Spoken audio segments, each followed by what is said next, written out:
എന്നെ തെരഞ്ഞെടുപ്പിച്ച പരിപാടിയുടെ സൂത്രം. നന്ദി നന്ദി നന്ദി. വീണ്ടും കാണാം. ഈ നാട് നൽകിയ ശ്രീകൃഷ്ണമായ സുവർണ്ണ സേവനത്തിന്റെ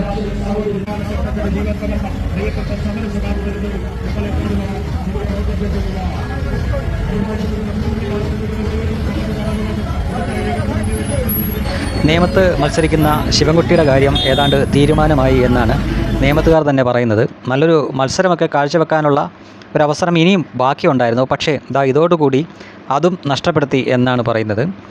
തിരുവനന്തപുരം ജില്ലയിൽ തന്നെ 14 MLA സ്ഥാനാർത്ഥികൾ ഇടതുപക്ഷത്തു നിന്ന് തന്നെ മത്സരിക്കുന്നുണ്ട്. അവിടെയൊന്നും പോവാതെ കൃത്യമായിട്ട് മുൻ മേയർ ആര്യ രാജേന്ദ്രൻ ശിവൻകുട്ടിയുടെ വണ്ടിയെ തന്നെ വലിഞ്ഞു കയറിയിരിക്കുകയാണ്. ശിവൻകുട്ടിക്ക് പണി കൊടുക്കാനാണോ ഈ ചെയ്തത് എന്ന് കമ്മികൾ തന്നെ പേർത്തും പറഞ്ഞുകൊണ്ടിരിക്കുകയാണ്.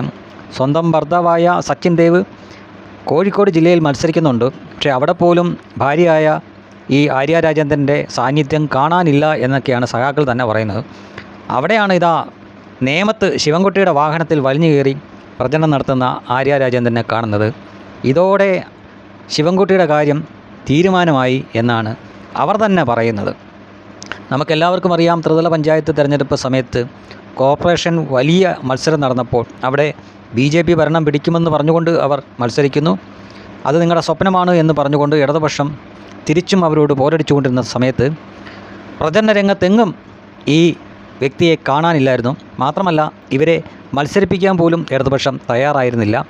ആ സ്ഥാനത്ത് ഒരുപക്ഷെ സംഘികളും കൊങ്ങികളുമൊക്കെ കളിയാക്കിയത് കൊണ്ടാവാം ഇപ്പോൾ ഈ നിയമസഭാ തിരഞ്ഞെടുപ്പ് സമയത്ത് ആര്യ രാജേന്ദ്രൻ ഇതുപോലെ ശിവൻകുട്ടിയുടെ കൂടെ നിൽക്കുന്നത്.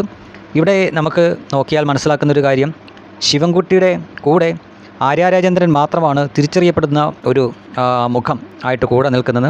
വേറെ ആരും ആ വാഹനത്തിൽ കാണുന്നില്ല. അതെന്തുകൊണ്ടാണ് എന്നറിയില്ല. ശിവൻകുട്ടി ഒരുപക്ഷെ ഇതിന് സമ്മതിച്ചു കാണും. കുറേ കാലം ശിവൻകുട്ടിയും തിരുവനന്തപുരത്തെ മേയറായിട്ട് കുറേ കാലം ഭരിച്ചിരുന്നതാണ്.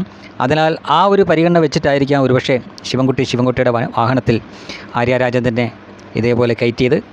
എന്തായാലും ഇതോടുകൂടി ശിവൻകുട്ടിക്ക് നല്ലൊരു മത്സരം കാഴ്ചവെക്കാനുള്ള അവസാന അവസരം കൂടി നഷ്ടപ്പെട്ടിരിക്കുന്നു എന്നാണ് കമ്മ്യൂണിസ്റ്റുകൾ തന്നെ പറയുന്നത്.